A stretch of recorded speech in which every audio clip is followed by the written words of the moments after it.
أعوذ بالله من الشيطان الرجيم. بسم الله الرحمن الرحيم. الحمد لله نحمده ونستعينه ونستغفره ونعوذ بالله من شرور أنفسنا ومن سيئات أعمالنا. من يهده الله فلا مضل له ومن يضلله فلا هادي له. أشهد أن لا إله إلا الله وأشهد أن محمدا عبده ورسوله. اللهم صل على محمد وعلى آل محمد كما صليت على إبراهيم وعلى آل إبراهيم وبارك على محمد وعلى آل محمد كما باركت على إبراهيم وعلى آل إبراهيم في العالمين إنك حميد مجيد. رب اشرح لي صدري ويسر لي أمري واحلل عقدة من لساني يفقهوا قولي. أما بعد. Alhamdulillah, kita bersyukur kepada Allah kerana dapat lagi bersama-sama kita akan meneruskan kelas pengajian kita berkenaan dengan tafsir maudhu'i dari surah-surah Al-Quran, yang mana kita sampai dah itu pada bahagian berkenaan dengan aspek-aspek pentarbiahan atau pendidikan yang ada dalam ayat 1 sampai 39 surah Al-Baqarah 1 sampai 39. Ya, jadi memang kita akan ambil title per title dia, pecahan kepada setiap title keseluruhan tajuk yang ada dalam surah Al-Baqarah.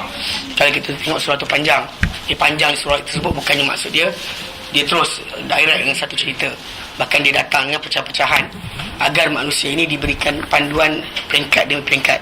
Dan kita kata tajuk 1 sampai 39 surah Al-Baqarah ini adalah berkaitan dengan tajuk hidayah Quran dan khilafah insan. Okey, jadi dan kita dah bincang itu berkenaan dengan aspek syariah, aspek berkenaan dengan masalah akidah. Dan sekarang kita sedang habiskan untuk tajuk berkenaan dengan aspek pentarbiahan dalam ayat 1 sampai 39 surah Al-Baqarah. Dan hari itu kita dah ambil berkenaan dengan tajuk beriman ghaib, itulah yang bermanfaat, bukannya iman dengan zahir. Kemudian kita ambil takwa adalah himpunan bagi seluruh kebaikan, dan itulah matlaman ibadah yang datang dalam Al-Quran. Macam dia nyatakan, ya ayuhan nas ubudu rabbakum alladzi khalaqakum walladzina min qablikum la'allakum tattaqun. Dan orang yang bertakwa itu sajalah yang akan dapat hidayah. Surah Allah terangkan. Jadi dan kemudian kita bincang itu adalah tidak wajib ke atas pendakwa melainkan penyampaian. Pasal kita lihat bila ada manusia ni Allah sebut innal ladzina kafaru sawa'un 'alaihim anzartahum am lam tunzirhum la yu'minun. Mana ada sebenarnya orang kafir tadi ada sama saja atas mereka. Adakah kau beri peringatan kepada mereka, atau kau tak beri peringatan, mereka tak akan beriman.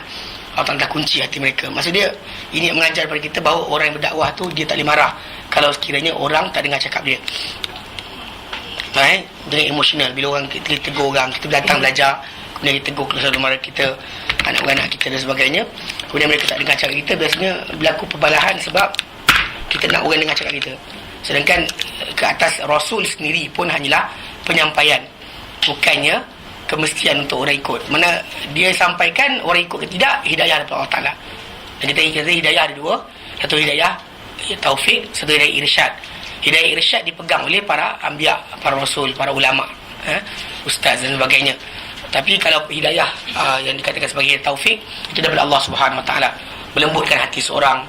Ada orang kadang-kadang hati manusia itu keras, tak boleh menangis, tapi yang menjadikan menangis adalah Allah Ta'ala. Yang menjadikan dia sedar, tertanya dengan diri sendiri adalah Allah Ta'ala. Jadikan dia takut adalah Allah Ta'ala.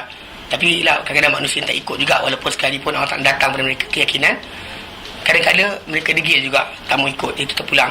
Tapi Allah Ta'ala yang membengkokkan atau menggerakkan hati dia untuk tendensi ke arah mana. Tapi dia ikut ke tidak, itu Allah Ta'ala beri kepada dia kebebasan. Sehingga lepas tu dia akan dihukum kerana dia punya pilihan, bukan sebab Allah Ta'ala paksa dia buat. Baik, sambung hari ni. Yang seterusnya, yang ada aspek-aspek pentarbiahan yang ada dalam ayat 1 sampai 39 surah Al-Baqarah adalah hati adalah raja anggota tubuh. Pasal bila Allah sebut fi qulubihim maradun fazadahumullahu marada walahum adzabun alimun ma kanu yaktubun. Fi qulubihim marad, ni berkenaan orang munafik. Dia jadi kat situ tunjukkan bahawa hati adalah raja anggota tubuh. Jika ia elok, nescaya eloklah seluruh badan. Jika ia rosak, nescaya rosaklah keseluruhan seluruh badan. Merosakkan, ini menimpa kerosakan pada seluruh badan. Cuma qalb ataupun hati tu sering dipercanggahkan oleh para ilmuwan. Ini dari dulu sampai sekarang. Zaman dahulunya memang banyak syair-syair, sajak-sajak dan sebagainya dikata hati lah kan. Macam Melayu pun kita sakit hati. Kalau you break my heart Okey, jadi tak gunakan my liver ke my spine ke dan sebagainya. Sebab apa? Sebab memang heart, kalau ikut bahasa Melayu dia jantung. Bukannya heart liver. Cuma orang Melayu kita diasingkan. Dia kata perasaan dalaman seorang tu panggil hati. Okey. Sebenarnya hati maksud dia nilai tu dah, the same thing. Sakit hati, sakit jantung kan. Masalah juga bila sebut sakit hati, dia sakit jantung tak sama kan. Sakit hati aku, sakit jantung aku. Kan. Jadi the word qalb sebenarnya refer kepada asalnya hanyalah kepada jantung. Memang kita kata nyata ia adalah jantung. Cuma percanggahan timbul apabila berlaku zaman kita sekarang ni, ada orang yang koma. Jantung dia berfungsi, otak dia tak berfungsi, maka dia tidur sepanjang waktu. Tidur baring, tak bangun-bangun, tak jaga-jaga, komatus. Dalam perkara ini menyebabkan ada misconsideration banyak ilmuwan kepada bahawa kalau orang terus otak dia akan terus terlepakai badan dia, maka maksud dia perasaan ataupun nyawa kehidupan manusia tu punya ni kebaikannya adalah otak. Maka kecederaan otak sebenarnya banyak berlaku. Cedera otak sini, rosak kawasan sini, cedera sini, kawasan sini. So last sekali banyak orang refer zaman kita sekarang ni kepada otak sebagai qalb. Masa qalb ni tadi boleh jadi maksud qalb jantung, boleh jadi maksud pada pengenai segi bahasa dia boleh kena pada apa? Qalb tu perkara benda tengah. Something that pusat satu perkara. Kan? Macam kita qalbul asimah, mana pusat bandar. Dia tak kata qalbul asimah jantung bandar. Kan? Qalbul asimah mana tengah-tengah tu. Tapi bila kita kata pada itu dia bukan nak dia penggerak pada seluruh tempat. Cuma di sini ada yang lepas daripada penemuan tentang otak ni, banyak orang menolak berkenaan jantung punya tugasan. Tapi bila BBC 4 Channel 4 BBC keluarkan, dia punya tajuk dia memory transplant. Saya sebenarnya tayang sekali kat sini, memory transplant yang diorang buat. Kalau nak cari, boleh cari dalam internet, type dalam YouTube pun ada memory transplant, yang mana dia buat rencana berkenaan dengan tajuk bagaimana penukaran jantung seseorang daripada orang A ke orang B juga membawa bersama dengan memori orang yang the first one. Memang saya bukan kita kata pemindahan organ jantung tadi, dia kata otak tak boleh pindah tapi jantung boleh pindah. So orang tu masih lagi hidup walaupun dia tak ada jantung asal dia. Okey, dia kata itulah. Tapi lah normally benda ni menyebabkan kenapa orang kata jantung tak ada, ganti jantung lain, still boleh hidup. Maksud dia jantung tu bukan apa dipanggilkan heart tadi tu, bukanlah itu segala-galanya. Ini yang pendapat ini nyatakan. Tapi sebenarnya orang yang ambil jantung orang lain atau pinggang orang lain dan sebagainya, walaupun compatible, tapi kerana DNA benda tersebut bukan DNA badan dia akan cuba buang. So normally dia akan ambil injection lah. Sepanjang hidup dia tu dia akan makan ubat tertentu, kena makan untuk menahan penolakan organ. Ini kena faham benda-benda tu bahaya sebenarnya. Tapi anyway, kisah ni menyebabkan perbincangan berkenaan dengan bahagian jantung tadi. Kalau dipindahkan, dia akan memberikan pasal neuron cell pada jantung kita lebih banyak daripada otak kita. Otak kita ada neuron cell di tengah yang putih-putih dekat ada neuron cell. Pada jantung kita tu, keliling tu lagi banyak neuron cell bandingan otak kita. Dan ini lebih cepat bertindak bandingan otak. Bila kita pandang apa, jantung kita akan berdegup dulu, otak akan bereaksi sebenarnya. Jadi benda ini menyebabkan banyak orang ahli ilmu berpegang terus dengan pendapat bahawa jantung tu jantung lah. Orang kata jantung macam mana? Terpulang pada Allah Ta'ala. Cuma kita lihat kesan-kesan kajian sekarang ni menunjukkan bahawa jantung memiliki peranan besar dalam masalah keseluruhan. Okey, baik. Bahkan kadang-kadang jantung kita berhenti, habislah badan kita. Otak kita berhenti, jantung kita jalan, badan kita boleh gerak lagi. Okey? Tapi rosak jantung tak boleh buat apa dah. Jadi secara tak langsung dia kata jika rosak tapi yang dimaksudkan dalam hadis ini bukanlah kita nak tuju pada jantung fizikal, tapi jantung yang ia dipanggil perasaan, atau Melayu mereka panggil hati. Orang Melayu kita panggil hati, yang mana perasaan, suara hati kita duduk diam, cakap, dan kita rasa dalam mana kita marah. Itu yang dimaksudkan. Bukan yang dimaksudkan berkenaan fizikal jantung tadi, duk pegang situ ke kan. Walaupun ada kita kata perkaitan perkara ini kerana Nabi SAW sendiri, jantung baginda telah dibedah oleh Jibril alaihissalam sebanyak 2 kali untuk dibuang daripadanya apa yang dikatakan habuan syaitan, yang dibersihkan air Zam-Zam dengan air Zam-Zam pada malam Isra dan Mi'raj. Dibuang daripadanya kotoran ketika mana baginda masih kecil. Jadi kita kata benda bukan. Bahkan Anas bin Malik menyatakan, aku nampak kesan belahan pada dada Nabi SAW daripada sini sampai sini. Ya, dan dia adalah khadam Rasulullah SAW. So baginda SAW biasa mungkin saling baju depan dia sebagainya, dia nampak dia tu kesan tu, kesan belahan kenaan. Jadi secara tak langsung kita kata reflect balik kepada tajuk jantung, stil jantung. Yang jantung heart call tu masih lagi jantung, bukannya benda lain. Okey, tapi anyway, bila kita masuk ke faham di sini bahawa ia adalah raja dekat anggota. Memang sekiranya seorang manusia tadi kalau dia tak tundukkan perasaan dia punya inner self kepada ketaatan kepada Allah Subhanahu Wa Taala, maka saya seluruh tubuh badan dia pun akan degil juga, akan malas, tak mau dengar. Bahkan kita kata bila kita paksa hati kita, jantung kita untuk patuh, maka kita akan secara tak langsung badan kita pun akan dengar cakap. Kalau kita ajar badan kita, jadi badan kita boleh program. You can program yourself. Macam kita waktu Ramadan kan, mula awal Ramadan kita asyik makan melantak biasa kan, berhenti makan sekejap, awal Ramadan tu kita mula letih. Tapi bila kita program, tak apa, makan tak ada, kita last kali di hujung Ramadan kita kisah tak puasa, berpuasa macam tak berpuasa, tenaga kita, dan badan kita faham kita tak ada makanan. Faham tak? Lepas raya tu dia hilang balik, dia tukar balik. Ada masa jugalah. Mula tu tak apa, tak makan, tapi last kali kita tak makan tak boleh, menggeletar tangan. Yang menggeletar tangan kerana tak boleh makan. Jadi itu masa program. Macam tak bangun tidur dan kita kejut badan kita bangun pukul apa, dia akan program dengan macam tu. Pukul sekali kita akan jaga. Kalau kita program pukul 10 lah, apa program kita. Jadi secara tak langsung memang badan kita dia akan patuh kepada, kalau kita tundukkan kepada hati kita ni, perasaan dalaman kita ni kepada ketaatan kepada Allah Ta'ala, dan saya anggota tubuh kita akan patuh juga. Tapi kalau kita tidak buat sebarang usaha, dia masalah. Pasal zaman kita sekarang ni banyak orang dia kata saya tak boleh ibadat kecuali kalau saya betul-betul ikhlas, dan kalau saya ikhlas baru saya ibadat.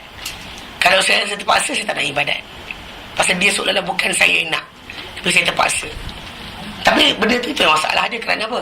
Dalam perkara ini seorang manusia itu kena belajar tundukkan keinginan diri dia dan patuhkan hati dia kepada apa? Kepada perintah Allah Ta'ala. Kerana walaupun kita kata nafsu tu kan, dia duduk tempat yang sama. Daripada keinginan kita tadi, keinginan akal kita, kefahaman kita, duduk tempat yang sama. Daripada dalaman kita, itu panggil hati kita atau jantung kita. Kalau qalb kita ikut bahasa Arab. So setiap orang yang tak boleh mendidik qalb dia untuk patuh pada perintah Allah Ta'ala, anggota tubuh dia pun akan makin degil dan keras untuk beribadat kepada Allah Ta'ala. Itu kena faham. Dulu secara langsung sebab Nabi SAW menyatakan dalam hadis Nabi SAW kata, ala inna fil jasadi mudghatan, ketahuilah dalam badan manusia itu ada mudghah, ketul, daging. Idza saluhat salahal jasad kulluh. Idza salahal jasad. Bila elok mudghah tadi, salahal jasad kulluh, akan eloklah badan seluruhnya, jasad seluruhnya. Wa idza fasadat, bila rosak mudghah tadi, daging tadi, fasadal jasad kulluh, akan rosaklah seluruh badan. Ala, ketahuilah, wa yal qalb, ia adalah qalb, yang kita kata raja kepada segala anggota tubuh. Hati kita tunduk, badan kita akan tunduk. Hati kita degil, badan kita akan degil, akan melawan, menentang. Mata kita akan langgar, telinga kita akan dengar, mulut kita akan cakap. Jika kita tundukkan hati kita kepada perintah Allah Ta'ala, maka saya dia akan, badan pun akan ikut sekali. Dan golongan munafik adalah, dan hati golongan munafik adalah asas bala mereka. Kerana golongan munafik ini, Allah Ta'ala nyatakan, wa minan nasi man yaqulu amanna billah wa bil yaumil akhir wa ma hum bimu'minin. Ada di kalangan manusia yang berkata amanna billah wa bil yaumil akhir, kami beriman dengan Allah dan hari akhirat. Wa ma hum bimu'minin, tapi mereka tidak pun beriman. Okey. Yukhadi'un Allah wal ladina amanu. Mereka cuba menipu Allah dan cuba menipu orang beriman. Wa ma yakhda'una illa anfusahum. Dan mereka tak tipu sebenarnya diri mereka sendiri saja.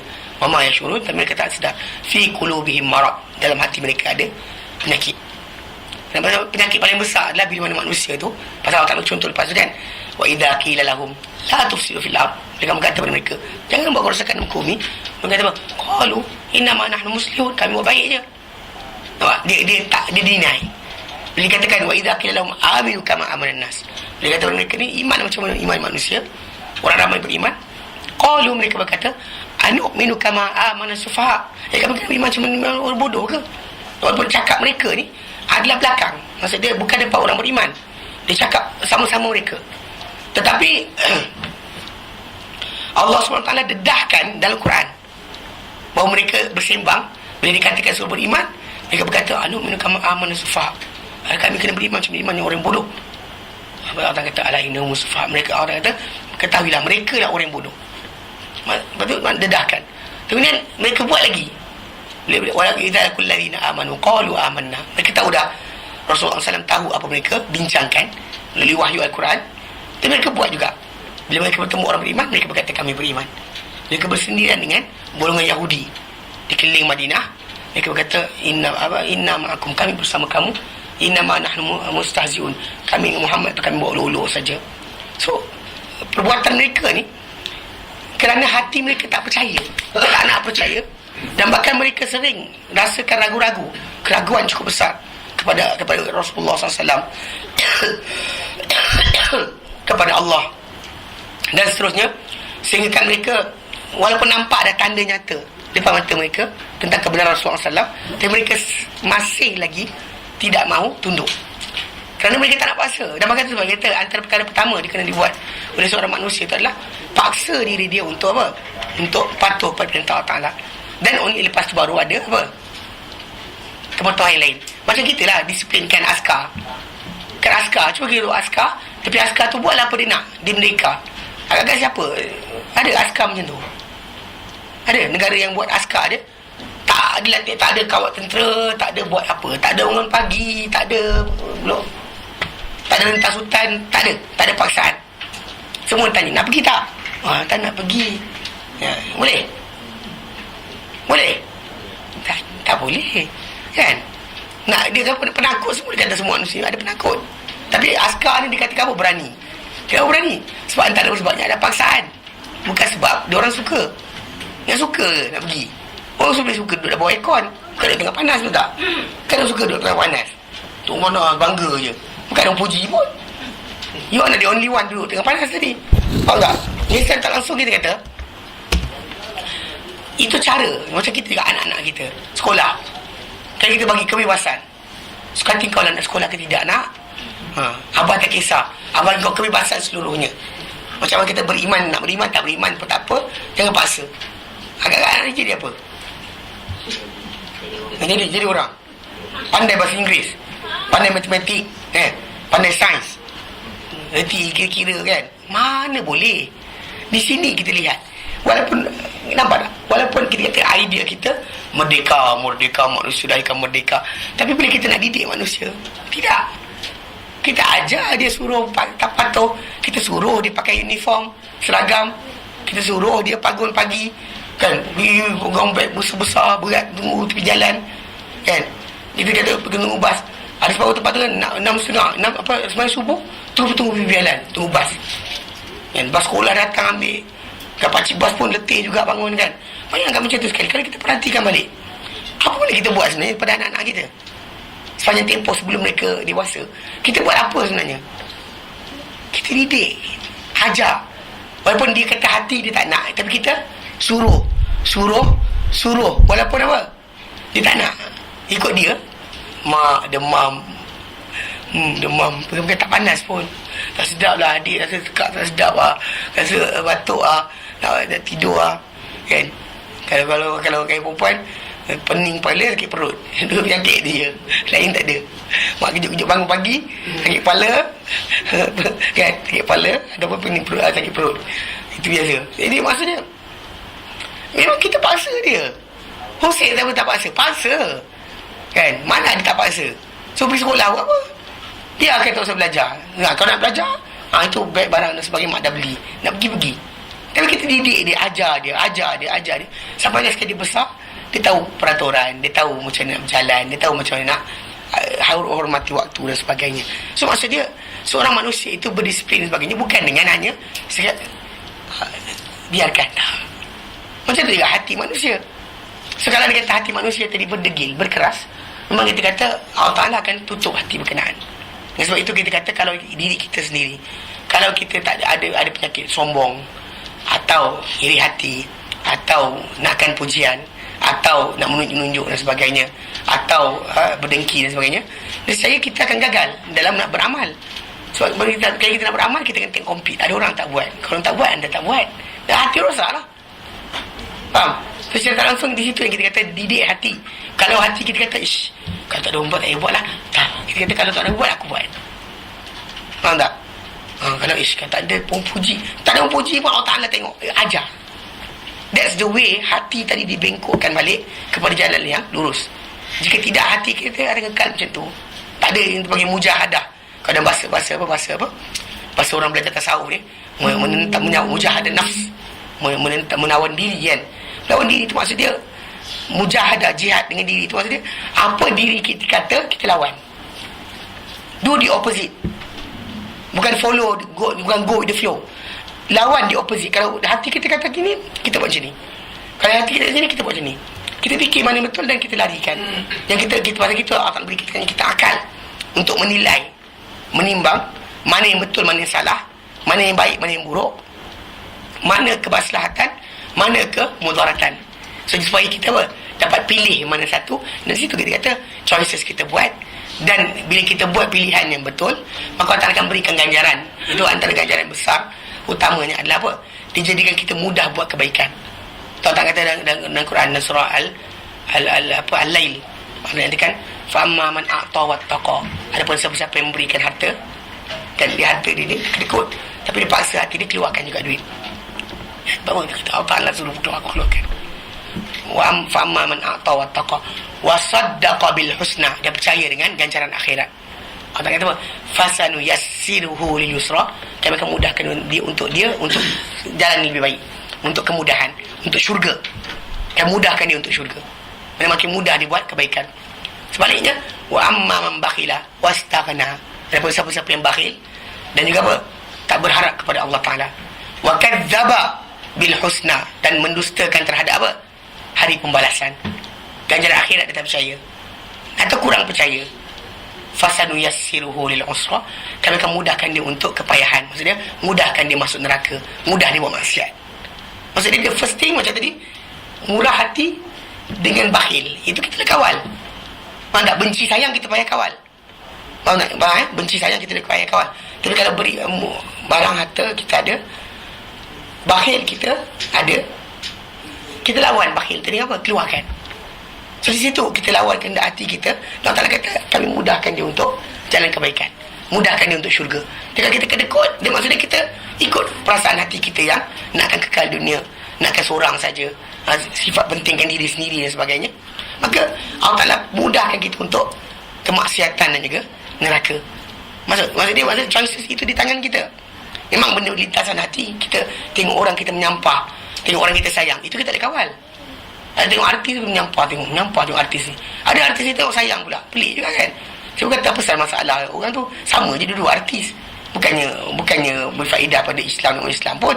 Tapi ada orang tu tengok orang ni suka, jenis menyampah.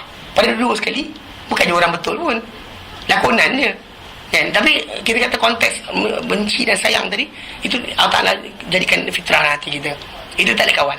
Tetapi benda-benda seperti apa yang di opposite ni kita boleh buat. Atau contoh macam benci sekalipun, kita tak boleh langgar sunnah Nabi. Contoh macam kita marah dengan seorang, Nabi kata la yahillu lil muslim, tidak halal untuk seorang individu muslim an yahjura akhahu fawqa thalath, untuk pulaukan saudara dia lebih 3 hari. So kat sini arahan Nabi, kalau kita marah dengan orang mana sekalipun, 3 hari is the longest period untuk kita tidak bercakap dengan dia. Masuk hari keempat kita buat haram. Hari keempat kita buat haram. So kita punya perangai, patut attitude kita, dah Nabi bagi arahan, kita menyampah. Tetapi hadis Nabi kata haram. So mulut kita kena cakap apa? Bagi salam jugalah. Muka kita kenapa? Senyumlah. Walaupun tak ikhlas. Ini masalah dia. Walaupun tak ikhlas. Yang ni kita kata ikhlas itu masalah. Sebab apa? Kita sincere kepada Allah lebih penting daripada kita sincere kepada konon diri kita sendiri. So Allah Ta'ala tahu apa dalam hati kita. Tapi kerana kepatuhan kita buat apa? Kita kata totally, ya Allah, aku buat ini kerana kepatuhan kepada engkau, kepatuhan kepada Nabi engkau. Jadi inilah aku buat. Kerana apa? Walaupun aku tak menyampah orang ni, tapi kerana Nabi engkau kata haram 3 hari je halal, lepas hari keempat tu haram. Jumpa kan, haram. Konsep dia mudah. Tapi okay, di sini kita kata hati kita nak apa, kita buat apa. Hati kita nak apa, kita buat apa. Hati kita nak lah, kan bagi alasan tak payah, ataupun cerita macam memaafkan, kan apa dia kata, memaafkan wal afina 'anil nas, dan apa dalam surah Ali Imran 133 kan, orang memaafkan pada orang ramai. So kita belajar kemaafan tu besar dan sebagainya. Kita Allah Ta'ala maha mengampunkan, kita nak Allah Ta'ala ampun kita, tapi kita kedekut nak maafkan orang. So kita nak Allah Ta'ala layan kita dengan sebaliknya, tak boleh. Jadi kita kena belajar, walaupun kita marah, tapi sekian belajar maafkan. So kita kata, itu yang kita opposite apa hati kita nak. Di situ kita kata kita betulkan. Bukan maksud dia mujahadah diri duduk diam dalam gua, mujahadah diri duduk diam dalam pondok, kan, tak bergaul masyarakat. Itu tak ada cabaran. Tak ada cabaran langsung. Maka kita kata tak ada nilai. Orang tu asingkan lari terus duduk diam, nothing. Sebab Nabi SAW tak nyuruh duduk dalam gua, kan, dengan para sahabat pun tak ada. Lepas Nabi wafat, semua nyuruh dalam gua. Mana ada? Kita semua jaga hati kita masing-masing. Mana ada? Mereka bercampur, bermasyarakat, berjihad, bermuamalah, tak ada berhenti pun. Menunjukkan bahawa apa idea yang ada zaman kita sekarang ni, mujahadah diri, mengasingkan diri daripada manusia, daripada orang ramai, buat kumpulan tersentuh, asing diri masyarakat, orang tu gagal. Sebab apa? Sebab dia sudah dan melanggar keputusan asal yang diberikan oleh wahyu Allah Ta'ala melalui Nabi SAW. Kerana bagi dia tunjuk pada kita, itu wahyu. Adapun yang kita nak ni, ini nafsu kita, keinginan kita. Jadi kalau dia kata orang tu tak boleh nak betulkan hati dia, maka bala akan datang. Macam mana golongan munafik. Asas bala mereka ni adalah apa? Hati mereka yang degil. Itu je. Kalau kita mereka tundukkan hati mereka, Allah Ta'ala akan buka hati mereka untuk kebaikan. Kalau mereka berdegil, maka Allah Ta'ala lagi tutup dan juga terus kunci hati mereka daripada mendapat hidayah. Jelas?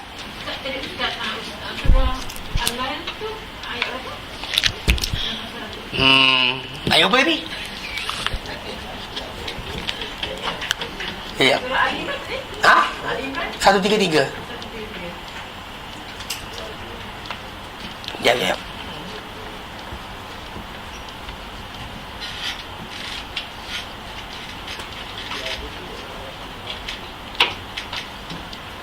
Surah Al-Lail ayat yang ke-5, 6, 7. 5, 6, 7, 8, 9, 10. 5 sampai 10. 5 sampai 10. Okey. Jelas kan? Okey, baik. Seterusnya.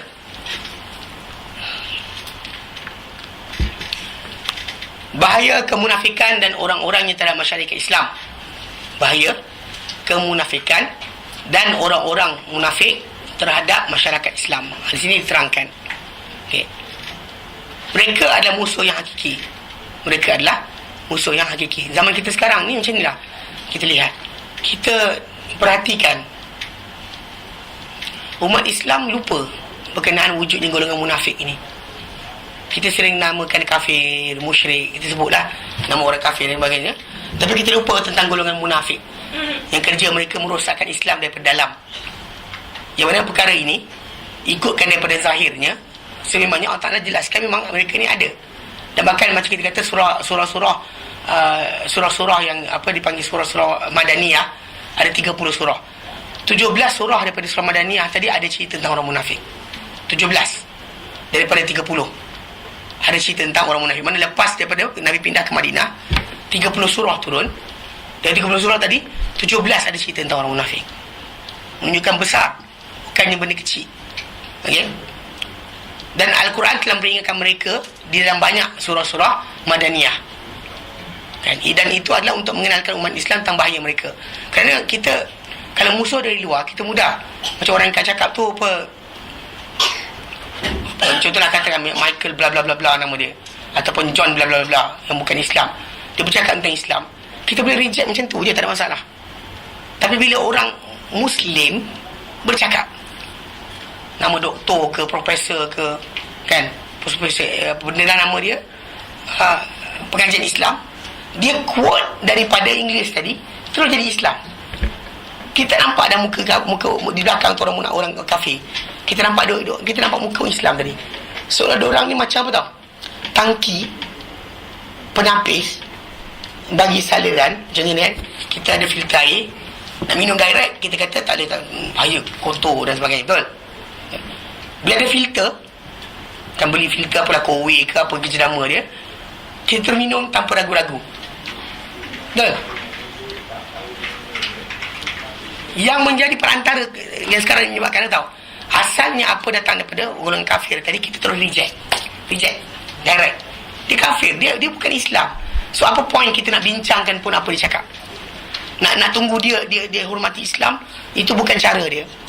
Dan makan contoh macam bila ada orang bukan Islam, orang-orang kafir hina Rasulullah SAW, kita tak pelik. Sebab zaman Nabi hidup dahulu pun ada orang kata dia gila, ada orang kata dia ahli sihir, ada orang kata tak ada, orang kata dia ni nakkan harta, ada orang kata dia nakkan keluar kerajaan kuasa dan sebagainya. Zaman Nabi hidup lagi dah berlaku, kan? Kita kata ada kata dia penyair, zaman Nabi hidup, bukan Nabi hidup. Secara tak langsung kita tak pelik kalau anda kata orang kafir zaman sekarang cakap macam tu, faham? Tetapi bila Muslim bercakap, ini masalah dia. Kalau anda kata yang biasa ni, kita tak kisah sangat lah. Contoh macam yang jenis apa, macam ayah pain kan, jenis apa, ayah pain ke, atau contoh macam apa yang bomoh buah kelapa tu ke, tak, automatically orang tak belajar agama pun tahu dia tak betul, kan? Faham tak? Dia buat macam tu, orang tak belajar agama pun tak teropong dan sebagainya, orang tak belajar agama pun tahu benda salah. Kecuali orang tu dia terlampau desperate sangat nakkan sembuh, jumpa dia, atau kata apa kita buat, atau kata lompat 3 kali, atau kata keliling rumah 3 kali, atau kali apa, atau kata bagi buat semua sekali, betul? Tu desperate. Saya kata lah, macam dulu apa, ketika arwah mak saya kena busung, kan, bila bomoh tu kata cari limau 7 jenis, cari, dia kata kalau tak ada, dia sebenarnya nakkan limau lelang, limau yang ditanam oleh jin. Dia kata limau tu sebenarnya duduk dekat paya, kan? Kita duduk dekat, kita tak tahu dekat paya. Kalau kita kat paya jumpa pokok dia, dekat belah bandar ni tak ada lah. Sebab dia boleh hidup kat tanah macam tu saja. Ambil tanam dekat rumah tak hidup. So tak ada siapa tanam limau lelang. Planet Tok Wee mana kolam kan, adik sakit ubat apa Tok Wee, ubat limau lelang kan. Limau lelang tu lah, pernah tengok limau lelang? Dia limau 3 segi. Nanti balik rumah buka internet sini, tengok sini. Saya malah buka kat sini, limau lelang, LELNG. Buka, kalau buka Google sekarang ada gambar. Zaman dulu kan tak ada internet, tak payah dapat nak gambar. Bomoh tu tunjuk kan, limau kering dah, dia limau sini lah. Bayangkan starfruit, kita kerat 2, dia bentuk bintang kan. Okay, limau lelang tu kita kerat 2, dia segitiga. Dia just macam panjang-panjang gitu. Bayangkan macam asam glugur, asam glugur kan, asam apa, asam keping, asam lagi, asam yang tu, asam belimbing tu. Okay, kerat ni. Okay, bayangkan asam belimbing tapi 3 segi, ada kulit limau, potong tengah, situ je rupa dia. Ada gambar kan, limau lelang. Ada mana-mana limau lelang bukit lain lah, limau lelang laut lain lah, macam-macam. Anyway, suruh ambil, suruh ambil air 7 kuala, ambil, pergi turun bawa tong air, isi sini. Saya tukang pikul, abang ipar saya bawa kereta ini pun dak sensani dia, sensani dia kan, pikul, pergi bawa jalan-jalan. Apa pun minta bagi belaka. Sebab apa? Sebab kita waktu tu mungkin desperate kot, dan jahil pun ada, buat kerja benda berkenaan. Tapi kalau kita belajar, kita bukan macam tu. Maka kita kata contoh macam bila kita belajar pula, bila orang mati dengan penyakit dalam perut, Allah berikan apa, Nabi SAW menyatakan orang mabtun, orang mati sakit dalam perut, syuhada, syahid. So kita lepas tu macam sekarang ni happy pula, diberikan kepada keluarga kita kematian macam tu. Dia jangan buat kenduri arwah dah, jangan buat kenduri kesyukuran dah lah pula. Kesyukuran apa? Alhamdulillah, masih mati ke penyakit macam ni. Jangan buat macam tu kan, orang kata gila pula. Kan? Maksud dia kita kata, dalam kesedihan, ada kegembiraan. Pada mungkin mati dengan cara biasa boleh. Kan hidup bersama kita sampai 70 tahun. Sampai tua renta tak boleh berjalan. Rupanya kalau hidup lama nanti, kita derhaka pula. Silap-silap kita derhaka. Tak nak jaga dia. Dia tak nak matikan awal, lagi baik daripada orang tak nak biarkan lama. Kemudian mati dengan cara tadi, dia baik daripada mati cara biasa. Faham tak? Mati natural death dengan mati dapat pahala syahid. Which one nak choose? Mati syahid, tapi masalah mati syahid tadi, selain mati fisabilillah, mati dibunuh jalan Allah Ta'ala, mati fisabilillah, mati kena penyakit, wabak penyakit, mati penyakit dalam perut, dalam badan, mati kerana tenggelam, lemas, mati terbakar, mati kena runtuhan bangunan. So siapa nak mati macam tu? Tak nak kan?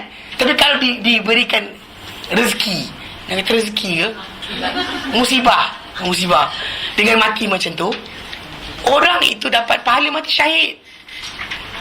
What else do you want? Soalan, nak apa lagi? What is better than that?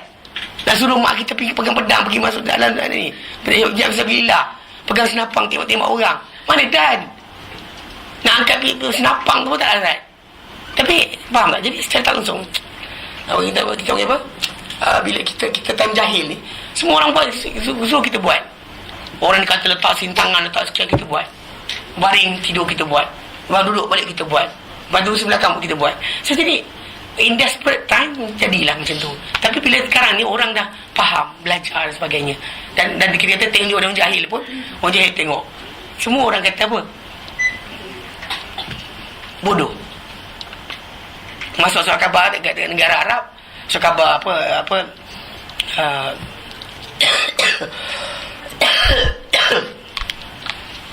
surat khabar Arab. Dan saya dekatan duk hantar yang WhatsApp. Dia tulis tu apa?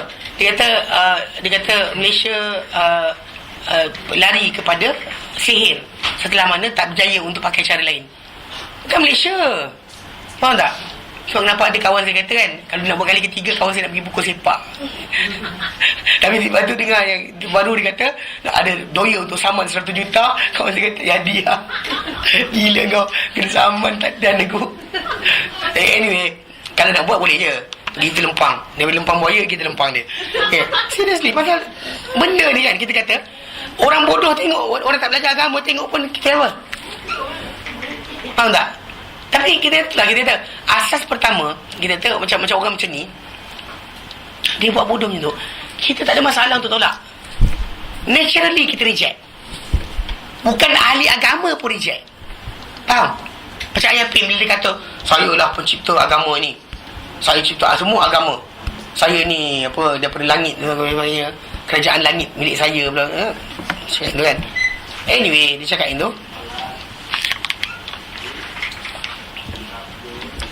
kita tengok automatik, walaupun kita nampak orang minum air kaki dia, still kita nafikan, kita reject. Tapi yang bahaya bukan itu. Yang bahaya adalah orang yang pakai serban, pakai jubah, janggut panjang, atau profesor pengajian Islam bercakap benda, dia cari keuntungan daripada situ. Bahkan dia memang dia punya rujukan ke apa dan sebagainya balik kepada Inggeris. Macam sekarang ni banyak ada orang saya perhatikan cari pergi belajar Islam ke Oxford, balik Malaysia je penasihat Islam sebagainya. Seriously, I playing around Islam. Dan kita sumber Islam itu Quran dan Sunnah, kedua dalam bahasa Arab, bukan bahasa Inggeris. Kita ambil reference bahasa Inggeris untuk faham bahasa Islam. Macam lah kita nak belajar bahasa apa, buku-buku apa, nak belajar apa masakan cara Perancis, buka buku bahasa Cina. Mana boleh? Buku bahasa Inggeris pun tak dapat lagi. Kita ambil buku bahasa Inggeris pun, translation daripada bahasa Perancis tadi still tak dapat. Masak-masak apa croissant,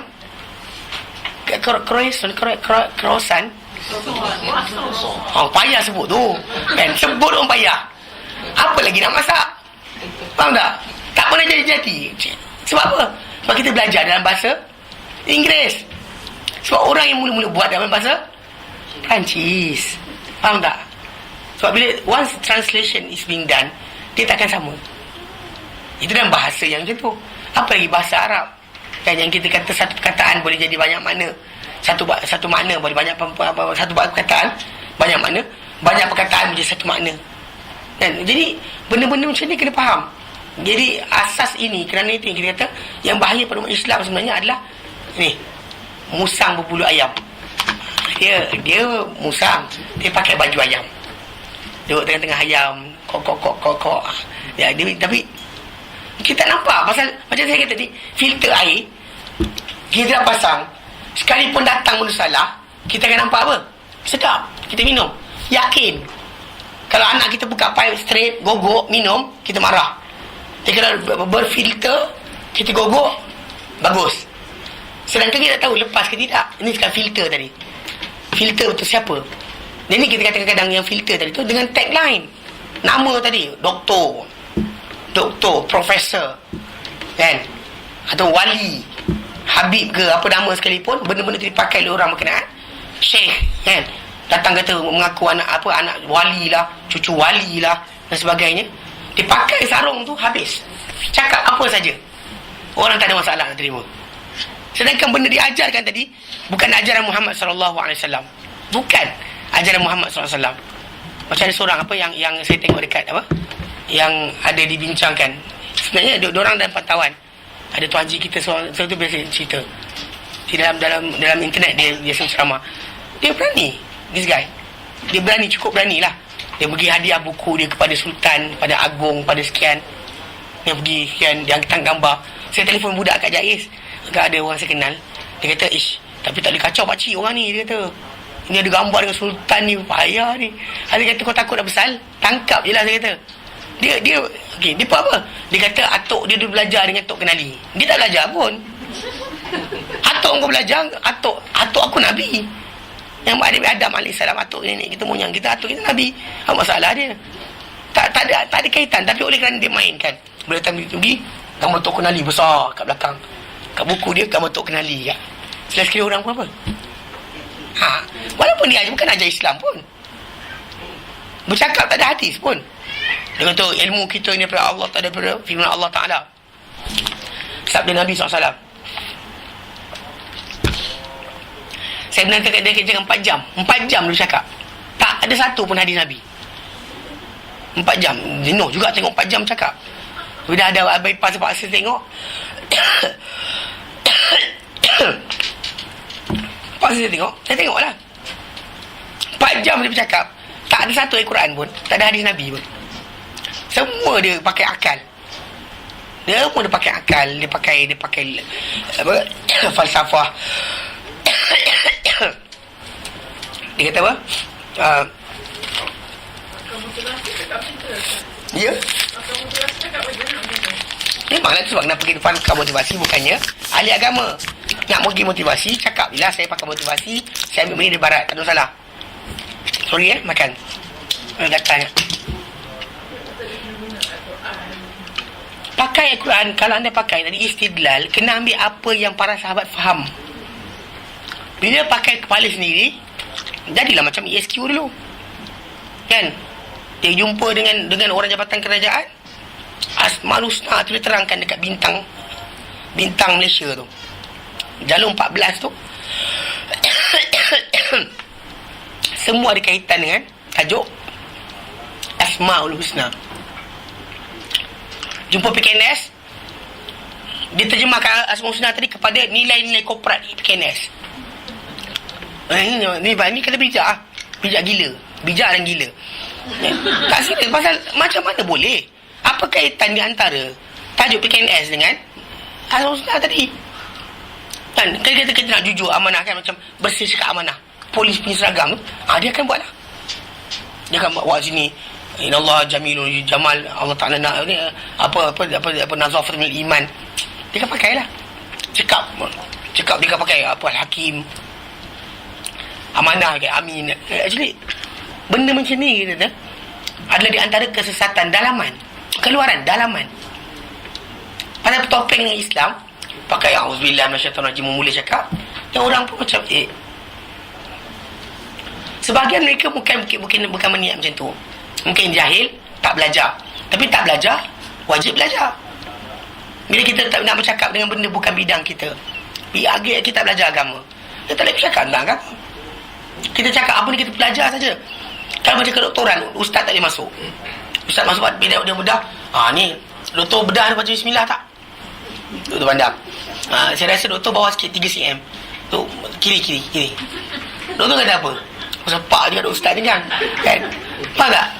Maka bukan bidang anda, jangan masuk campur. Macam dekat mechanical kan, mekanik kan. Dia kata macam rupanya pulas skru untuk enjin tu, dia ada berapa pound tau. Tahu tak ketika pulas tu, dia bukannya main pulas kaki kita sekali pulas. Dia sebenarnya tak boleh, dia ada berapa pound. Beban untuk pulas skru tu, dia ada pound. Mana kawasan ni berapa pound, sini berapa pound, bukannya main pulas Ducati. Tahu tak? Tu sebab kenapa ada dikira tu kami kat Amalu. Pulas kereta, orang kerutaan sampai.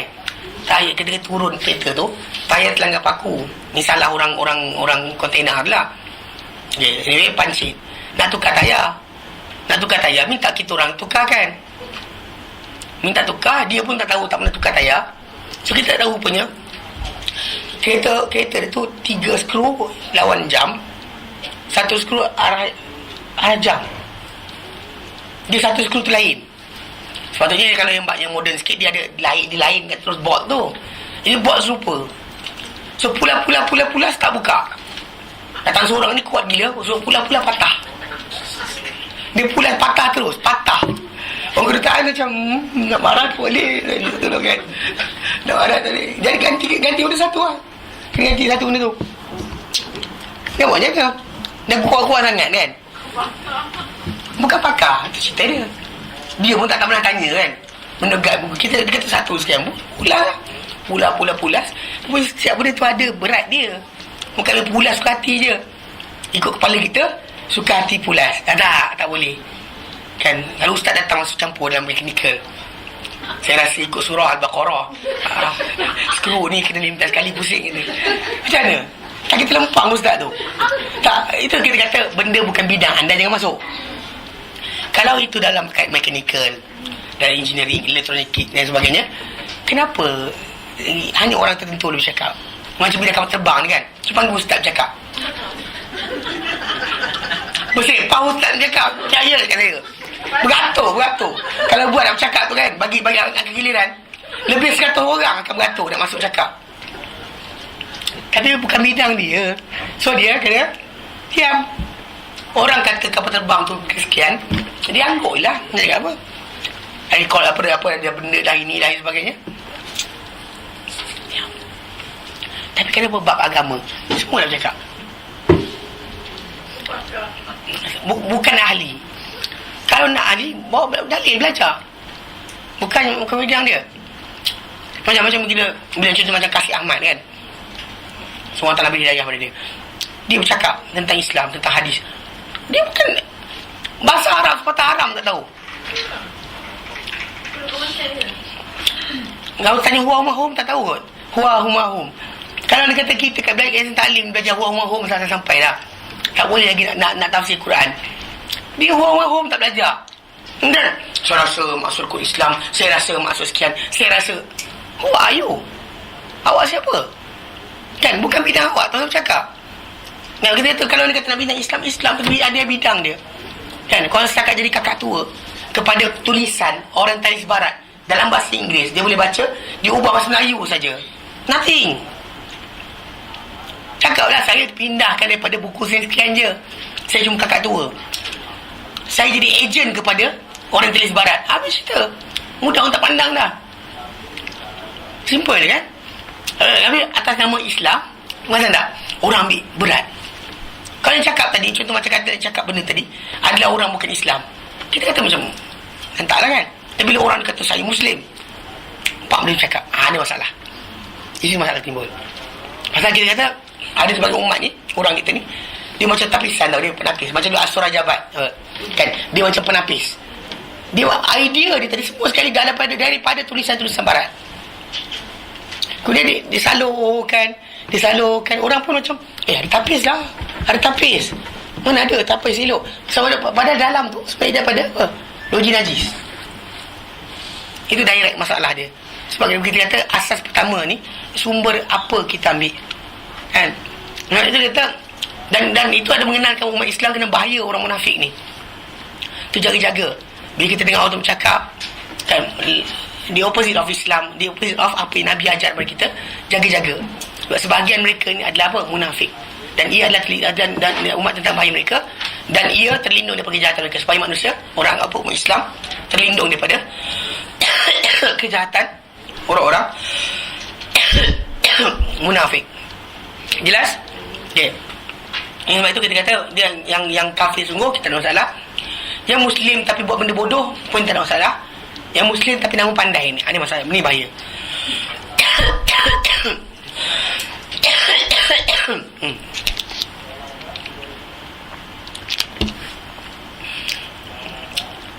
Itulah zaman dulu pun kita kata umat Islam kita Malaysia pun tak faham kan. Macam bila apa parti sosialis mana rentetan atau komunis punya ni lah. Komunis punya fahaman pun orang boleh terima lagi wujud. Pelik ya. Mereka kata Muslim tak Muslim je awal. Cuma actually yang kelakarnya pelik ya. Antara pimpinan diorang yang ada dalam parti sosialis ni jadi kes dekat satu tempat kawan cerita. Orang tu dibawa masuk ke masjid lepas dia menang pilihan raya. Datang masjid, rasmikan sekian sebagainya.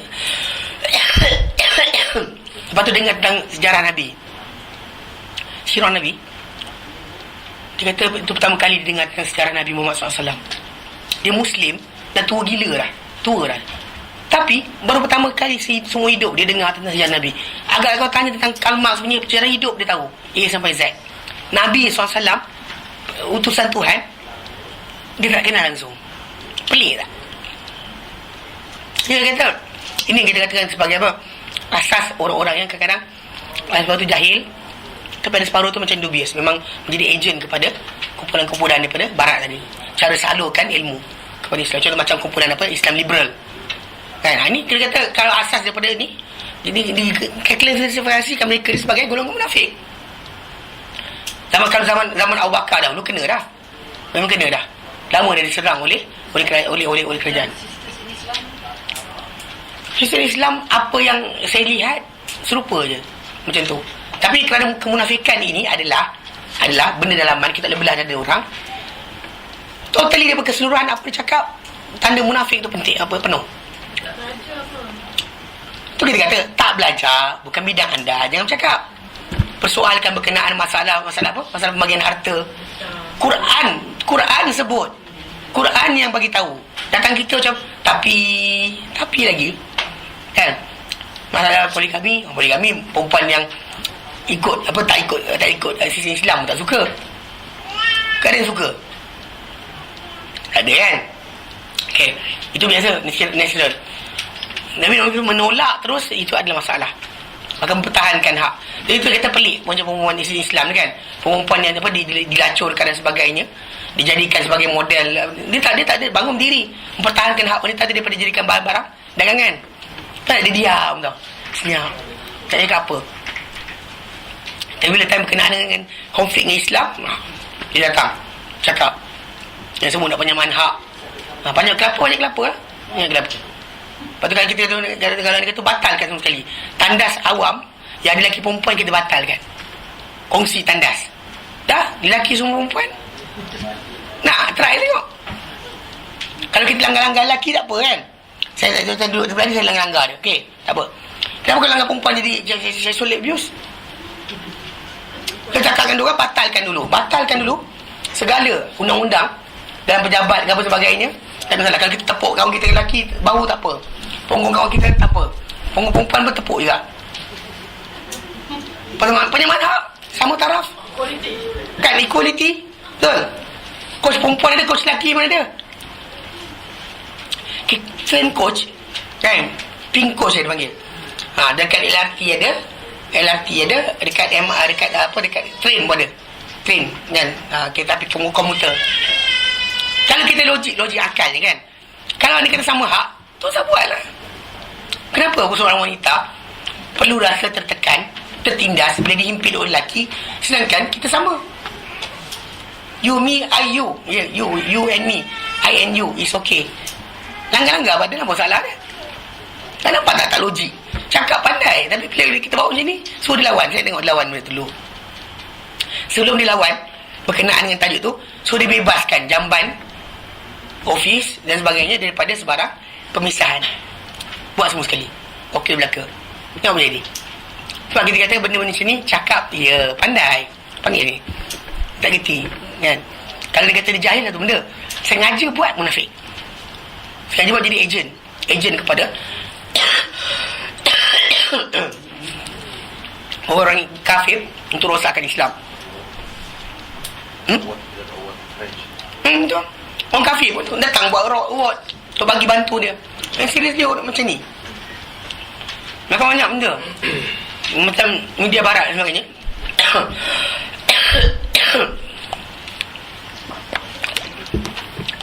Memang sengaja cari apa-apa benda kalau nak buat tu. Kalau nak buat apa kata anugerah diberikan kepada orang yang paling kuat lawan agama, paling tolak morality, paling buat filem banyak bogil, lagi dahsyat, lagi banyak dia punya apa award dia, most realistic, fantastic, realistic, kan, bombastic, dia bagi masuk statistik.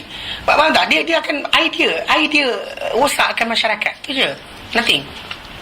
Nak kata wujud Islam wanita terbela, tak pun, tak terbela pun. Berapa ramai kat PPRT perempuan ibu-ibu tunggal macam mana, tak ada pun dia sibuk kumpulkan dana untuk perempuan tu. Untuk dia sibuk je, sibuk. Tak apa perempuan kahwin perempuan tak apa, kahwin jantan dia satu kumpulan je. Apa Islam liberal kan, kumpulan sistem Islam ni, kemudian dia pun apa LGBT lesbian game je. Semua satu kumpulan yang kita kata kononnya apa, nakkan hak. Sedangkan benda tadi bukan hak, itu adalah pencabulan terhadap apa, maruah manusia sebenarnya, merosakkan bangsa, merosakkan agama, merosakkan apa akhlak, bahkan rosak keturunan. Kau semua jangan kahwin jantan-jantan, betul siapa nak beranak? Jantan kahwin jantan, perempuan kahwin perempuan, betul siapa beranak macam mana? Itu masalah jelas. Okey, jangan sebab itu kita kata kena jaga. Setiap kali kita bahan bacaan, kita baca siaran televisyen dan sebagainya, tengok, jangan terima semua benda berkenaan. Bahkan sebahagian benda tersebut datang untuk dakwah merosakkan Islam. Saya faham macam tu. Jangan kita tengok filem ke, inilah dia, orang munafik ramai lagi. Muslim ni, ada muslim, mukmin, ada muslim munafik. Muslim mukmin ada, muslim munafik pun ada. Sebab itu kita jaga-jaga bahan kita terima, cakap kita dengar, ilmu yang kita disebar-sebarkan, jaga-jaga. Dan sebahagian daripada itu adalah matlamat itu merosakkan Islam. Jelas? Okey. Pasal siapa tak tahu munafik itu wujud, dan dia akan dah safe. Dah syahadah dah solat dah, takkanlah tu jangan sebut. Takkanlah tu. Masa dulu saya jumpa satu orang tu, dia punya idea apa? Takkanlah belajar universiti jahat. Serius. Saya duduk macam tu, saya kata biar benar orang ni. Kan? Dia cakap takkanlah belajar universiti jahat. Kalau jahat tu orang tak belajar universiti. Belajar universiti tak jahat. Padahal banyak cium di orang tu. Kan? Tipu orang kan. Ejen MLM pun banyak orang tak belajar universiti juga. Tak timbul tajuk tempat belajar, tahap pengajian, masa manusia nak jahat, belajar di Mesir, Yaman, ke mana pun boleh jadi. Bukan pelik. Tidak menjadi syarat. Faham tu je. Kalau kita kata kita masih lagi kena jaga asas apa yang sampai kepada kita. Dan sebab itu kita kata di kerana timbul tajuk orang munafik inilah para sahabat, para tabi'in dan seterusnya, mereka memastikan kesahihan nas-nas yang sampai kepada mereka. Sebab ada orang cari keuntungan dengan atas nama agama. Dia jual terung, tak laku terung, dia pun sebut bazinjan syifa min kulli da. Qala Rasulullah sallallahu alaihi wasallam, dia kata dalam sabda Rasulullah sallallahu alaihi wasallam, terung ubat segala penyakit. Pada sebut benda tu, berebut orang beli. Tak sebut, orang tak beli. Maka dia sebutlah hadis palsu. Ini masalah. Kan kalau kita pasal Nabi dah berikan amaran. Dan sebab itu mereka jaga bab ni. Pasal kalau itu tipu yang Syiah, yang Mu'tazilah, dia sentiasa akan cuba untuk datangkan dengan apa? Dengan sebarang fahaman atau dalil yang menyokong perangai mereka. Dan sebab itu kita kata Islam tak nak macam ni, kita jaga dalil kita. Sebab orang munafik tu ada dalam kalangan umat Islam sendiri. Jelas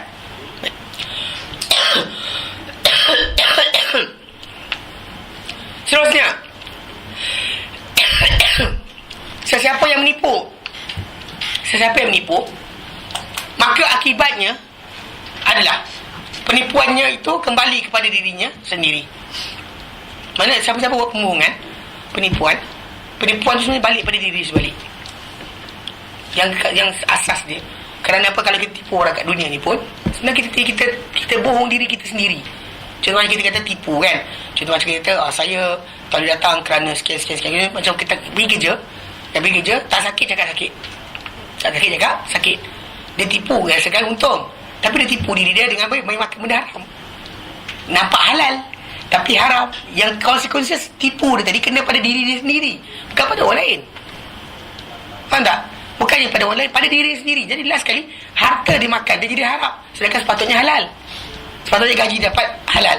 Tapi oleh kerana dia menipu, maka automatik makanan jadi haram. So automatik apa jadi? Habis kita tak habis lah. Kita kata dia suap dalam mulut dia. Kalau kita macam babi makan kan, dia tak nak makan babi. Tapi dengan perbuatan dia menipu makan tadi, seperti dia makan babi. Faham tak? Dia tahu kan babi pun, tapi dia tahu ini barang curi je, bukannya babi.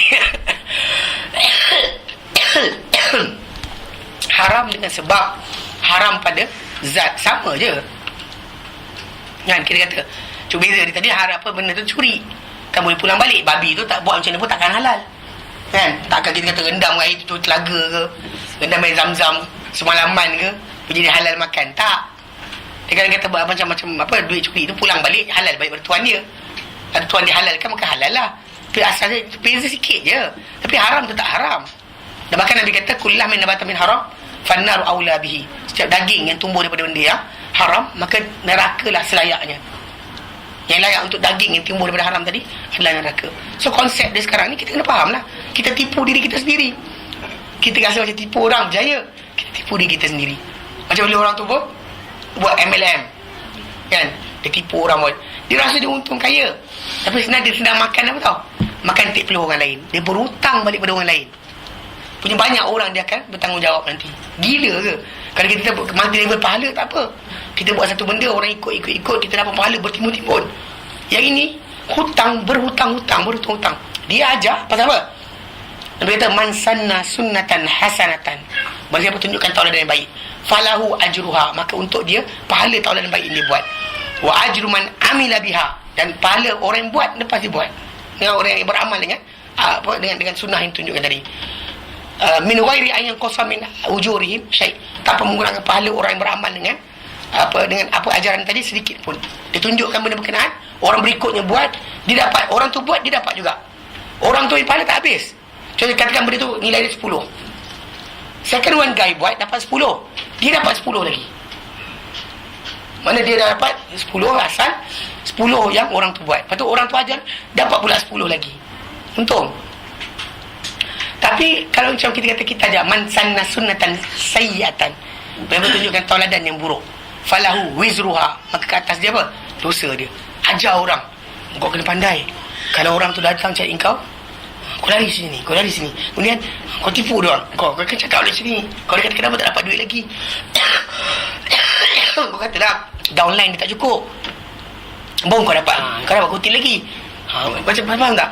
Jadi konsep dia sekarang ni, falahu wizruha wa wizru man amila biha. Lepas tu kalau dia punya orang downline, dia ajar benda yang sama, sama dapat.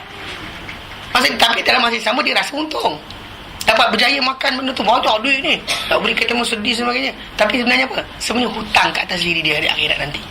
Jadi bebanan akibat penipuan tadi kembali pada diri sendiri. Khususnya apabila apa? Dia cuba menipu yang tak dapat ditipu oleh siapa? Itu Allah Subhanahu Wa Taala.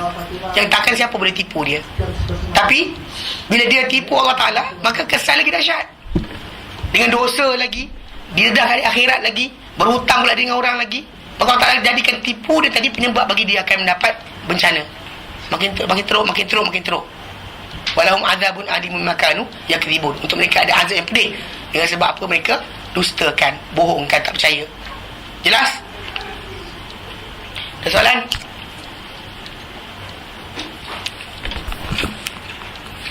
Okay, kita berhenti kat situ. Nanti kita sambung kemudian insyaAllah. Ada sikit lagi berkenaan dengan bahagian pengajaran tarbiyah yang ada dalam surah Al-Baqarah 139. Memang kita kata ketika baca, kita bincangkan tafsir ringkas itu tak lama. Jadi kita ambil aspek pentarbiahan, aspek hukum, aspek berkenaan akidah ni, kita detailkan lagi supaya kita dapat apa pengisian yang ada dalam surah berkenaan. Jelas? Ada soalan? Tak ada kita berhenti kat sini. Wallahu a'lam. Wassallallahu ala sayyidina Muhammad wa sallam alhamdulillahi wa alamin. Subhanallah, alhamdulillah, astaghfiruka wa atubu ilaik. Assalamualaikum warahmatullahi